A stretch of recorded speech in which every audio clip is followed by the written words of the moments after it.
교회. 제가 이제 그 사람을 몸, 마음, 영혼, 그 다음에 이제 창세기에 있는 신의 입김, 그 입김을 저는 이제 혼으로 생각을 하는 겁니다. 그런데 그 깨달음, 이제 저도 뭐 공부를 많이 했잖아요. 그 공부를 하면서 이제 제 나름대로 느낀 거는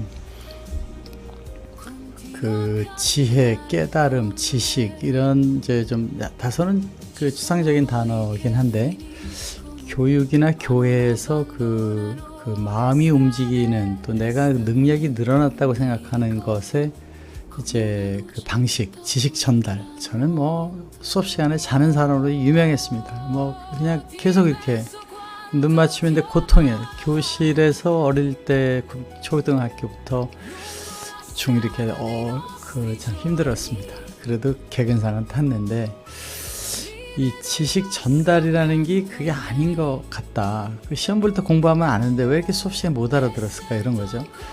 그래서 제가 이제 성현들의 그 가르침은 어떻게 됐는가, 특히 지금 이제 AI가 되니까 뭐 복잡한 거 많이 할 필요가 없잖아요. 거기서 다 해주니까. 제가 그 국어를 잘 못해가지고 글을 뭐 도저히 글 쓴다는 건 안 됐는데, 그냥 써주면은 문법, 주어, 단어 그 명확하게 알게끔 다 써주지 않습니까? 이 AI 시대의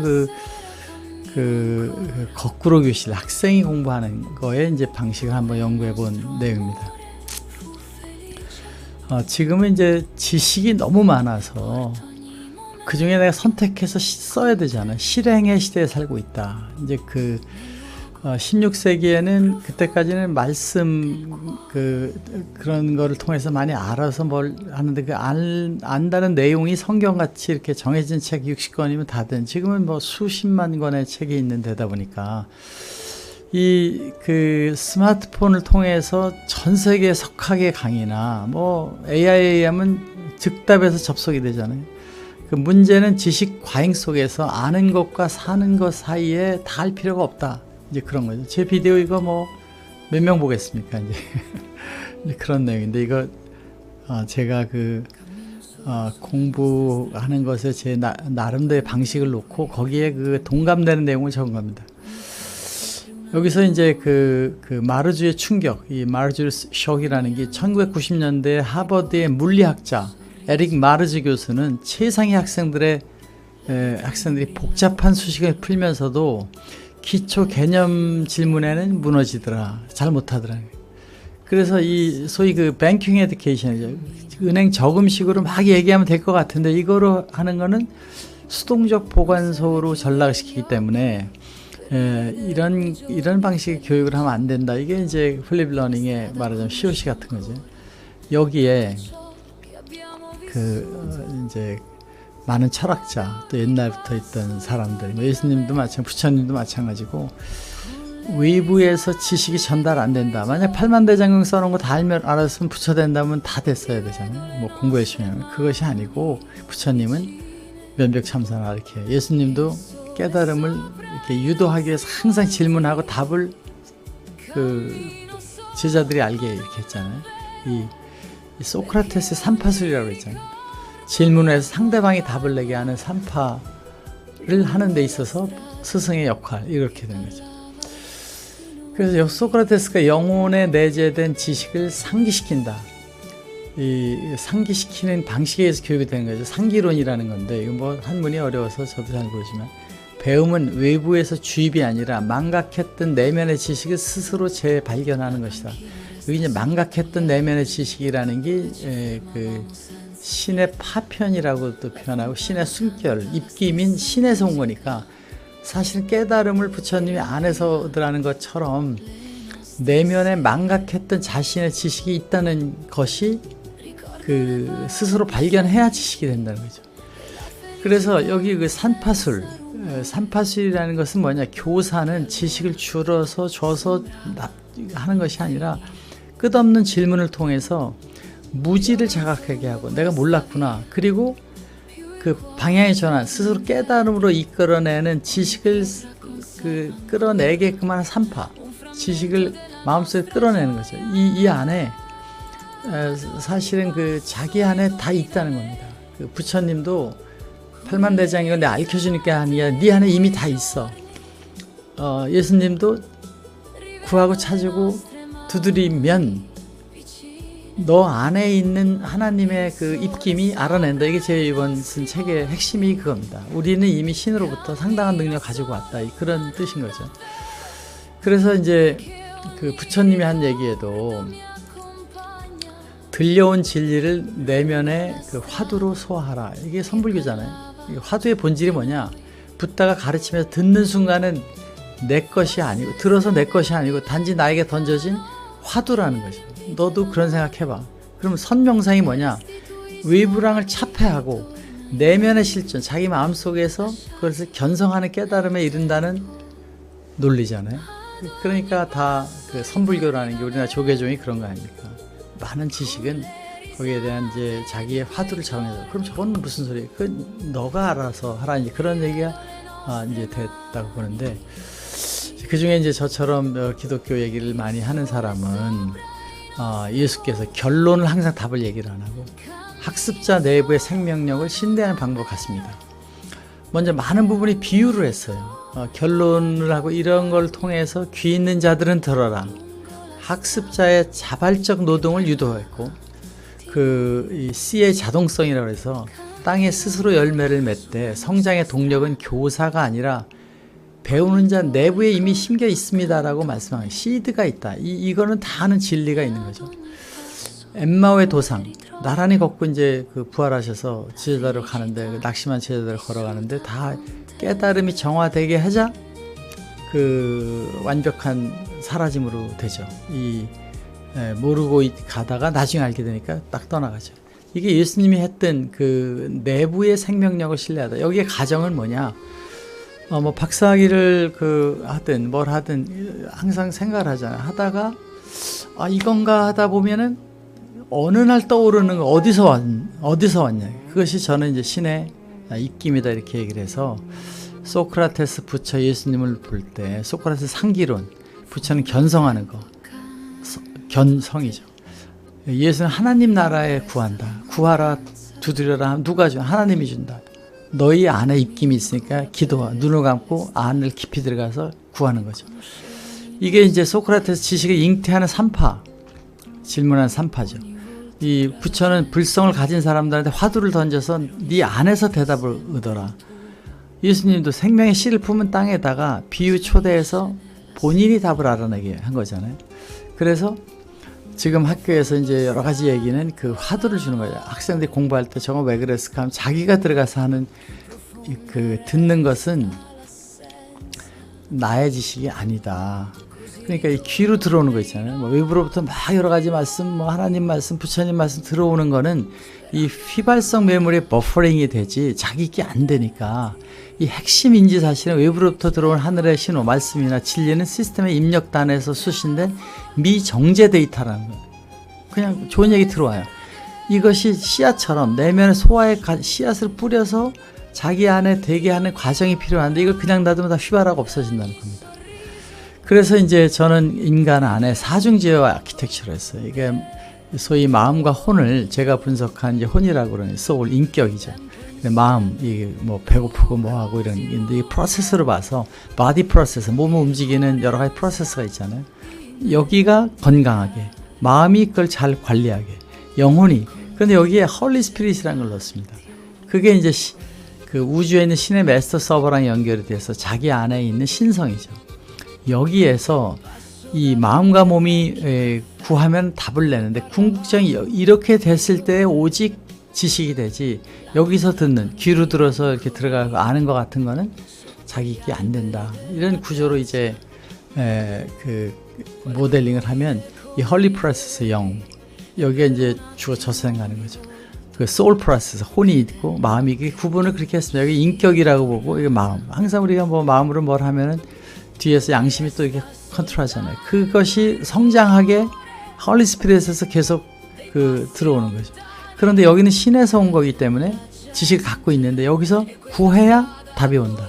이런 메커니즘을 이제 뭐 박사학위 논문을 하든 사업을 개발하든 아이스튜디오를 개발하든 이런 게 다 이 과정이 포함되어 있다는 겁니다.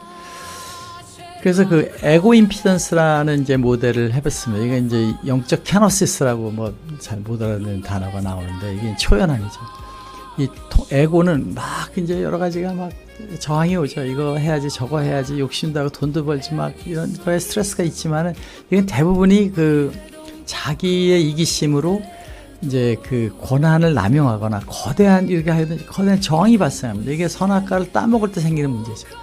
초연하게 차분히 생각해서 롤슬리스 다울링크를 하면은 차분히 이건 이제 에크하르트가 얘기한 마음 비우기죠. 딱 정리하고 부하저정을 제로로 해서 쫙 흘러가게 하고 정밀지혈하고 자야 연산을 머무르고 초월적 지혜가 됐을 때 인격 안에서 듣는 방식으로 가면 이것이 이제 그 초연함 속에서 답이 올 수 있는 것이 돼서 소위 성육화, 그 이제 성육화라는 단어를 이제 조금 뭐 우리나라 말도 어렵지만 자기 것이 되는 거는 들으면 수신하죠.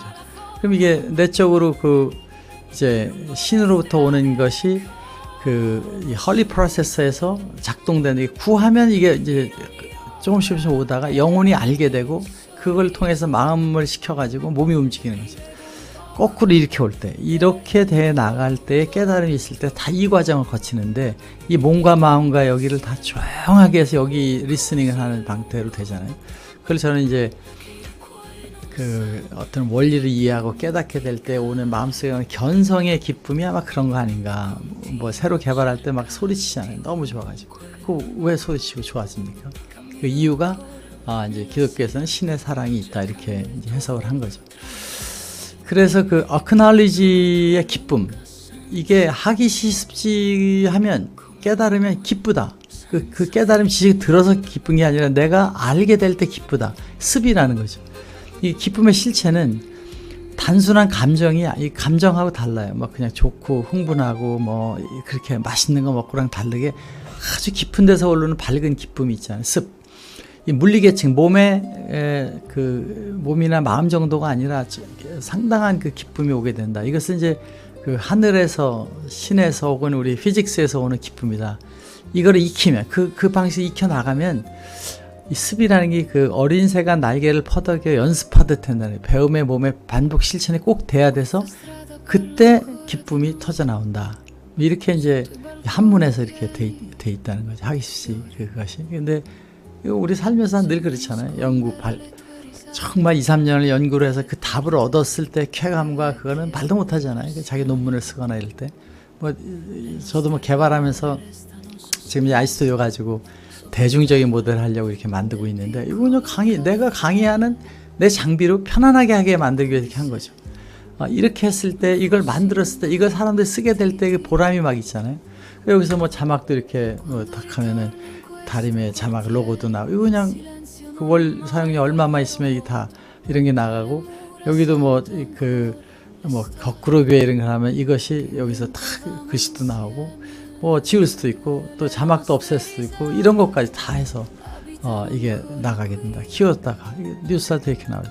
이런 걸 만들어서 그냥 클릭으로 자기가 그 칠판 놓고 쓰듯이 이 장비를 써서 전 세계에다 칠판 쓰듯이 가는 기술을 만들 때에 사도 바울이 이 교회를 다닐 때 얼마나 멀리 갔습니까? 한번 사람 만나. 이거 지금 아이스튜디오 전 세계에 갈 수 있는데 충분히 이걸로 전달이 된다. 이것을 그 플립 러닝이라는 철학으로 나온 게 2000년 전부터 소크라테스 다 플립이 선생님은 아이디어를 주고 거기서 자기가 찾아서 공부하는 그것에 공학적으로 재발견해 보니까 이것은 새로운 발명품 1990년도에 나온 하버드에서 나온 플립 러닝 그것이 아니고 예수와 고대 성현들이 지식을 전달하고 하는 이 소위 만남의 시간을 토론과 실천한 삼파수로 이미 있었다는 것입니다. 그 완벽한 교육 원형을 지금은 AI가 또 클라우드 서비스가 있으니까 튜터가 있는 거예요. 이 자료를 찾아야 될 시간이 필요 없어요. 이 자료 뭐 탁 나오잖아요. 자기식으로 끌고 가면서 자기가 묻는 지식에 대답을 하는 자기가 알게 되는 이런 방식이 나왔으니까 이제야말로 AI, 플립 러닝, 아이스튜디오 방식 동영상 제작이 되면서 또 원격 이런 것도 다 주민이 뭐니까 다 나오니까 야 이제는 플립 러닝이 될 것이다. 내가 뭐 한두 달 전에 존 버그만이라고 유명하잖아요. 그 플립 러닝 책도 쓰고 아론하고 이렇게 하던 연락을 해가지고 왜 요새 왜 열심히 안 하느냐. 학교에 돌아간 거예요. 거기 기술적인 시간이 조금 더 있어야 돼서 지금 나왔다. 이제 여러 가지가 AI가 노트 LM 같은 것이 나왔다 이거죠. 그래서 기본처럼 똑같습니다. 이제 그 인지 전통 교실에 선생님 얘기하면 이렇게 밑으로 가는 거죠. 가장 대면 시간에 시간을 많이 낭비하잖아요. 지금은 훈립 교실에서는 이 학생들이 토의하고 드러내서 컨퍼메이션을 여기서 하는 거예요. 자기가 공부해서 와서 그 화두를 선생님이 알려주는 거죠. 이렇게 함으로써 여기에 이제 지식의 전달은 사전 영상으로 짧게 해서 이 목표와 화두를 던지는 거죠. 그럼 학생들이 자기 시간에 그걸 소화하고 교실은 교사와 함께 선생님인데 코칭이 되는 거죠. 하면서 토론 적용을 해서 학생들이 답을 얻는 방식으로 갈 수가 있다. 이것이 AI 튜터는 뭐냐? 3파였구나. AI가 예를 들면 소크라테스 모드, 나는 학생의 답을 다 주지 않는다. 이 AI에서는 학생의 질문에 직접 한 단계 더 깊은 질문으로 되물어서 학생이 스스로 도달하게 하는 것을 만들어낼 수 있다는 것입니다. 이 개인된 묵상은 뭐냐? 회중을 향한 원론적 메시지를 AI랑 대화하면 자기 속에 대화를 하면서 나의 직장, 나의 갈등, 어떻게 적용한 지식 모든 거를 이 AI 튜터, 자기 옆에 있는 튜터를 써서 많은 시간을 소모하지 않고 자기 질문에 대답을 하면 자기 거를 끌고 가고 있는 깨달음이 되는 거죠. 이제 에클라시아라는 교회인데 여러 명이 모이면 하나님 같이 한다는 건데 강의실에서 모여야 된다. 그래서 모이는 게 이제 베이스 캠프인데 왜냐? 모일 때 힘이 납니다. 거기에 가서 발표하려고 공부하고 토론하는 게 있으니까. 첫 번째 파종은 선생님이 씨앗을 심는 겁니다. 간단한 동영상이나 꼭 아이스튜디오 안 해도 그냥 핸드폰에 쳐서 보내도 되는 겁니다. 영상을. 텍스트를 보내면 이것이 이제 내면화 과정이 뭐냐면 자기 컴퓨터 그 내용을 두고 선생님 묻는 게 뭐야? 이런 거야? 그럼 이런 대답 어떻게 해야 돼? 나는 이런 의문이 있는데 질문한 대답을 다 마친 그 실천 계획을 자기가 수립해서 자기 질문에 대한 대답과 나는 이렇게 그 선생님이 생각하시는 거를 이렇게 하겠다는 걸 해서 이거를 이제 실천하는 겁니다. 그 문제도 풀어보고 혹은 학교 같은 데 있는 다른 애들하고 토킹을 하면서 이 공동체 소그룹에 공유를 한 다음에 이제 교회 같은 데는 주일날 가서 같이 이제 그 대답을 하고 학교에서는 코치인 교실에서 이거를 이제 정리하는 거죠.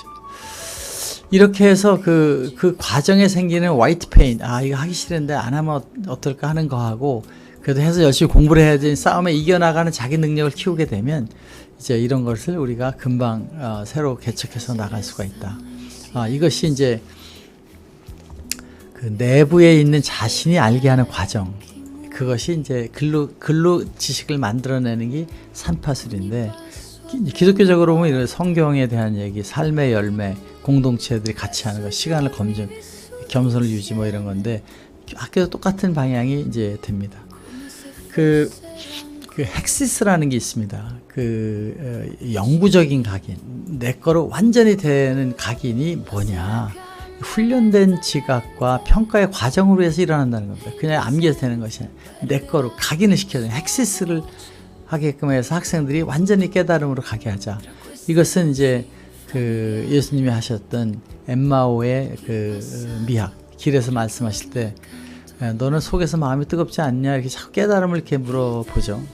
그리고 다 그런 걸 알았을 때 딱 떠나신다. 선생님의 역할은 그런 것이죠. 진리가 학습자의 마음에 기록이 되고 다시는 외부의 스승에 의지하지 않고 각자의 내면에 스스로 접속하여 살아가는 자립이 됐을 때 이것이 훈립교육과 제3차 종교개혁, 제3차 학교 교육의 최종 목적지가 된다. 이런 내용으로 오늘은 좀 말씀을 나눠봤습니다. 여러분, 지식 전달의 시대는 이제 새로운 방식으로 학생들이 학교에 8시간 도서관에 간 자기 공부처럼 하게 하는 것이 핵심이다. 선생님은 3파 역할을 하자. 이런 내용으로 한번 설명을 나눠봤습니다. 여러분 감사합니다.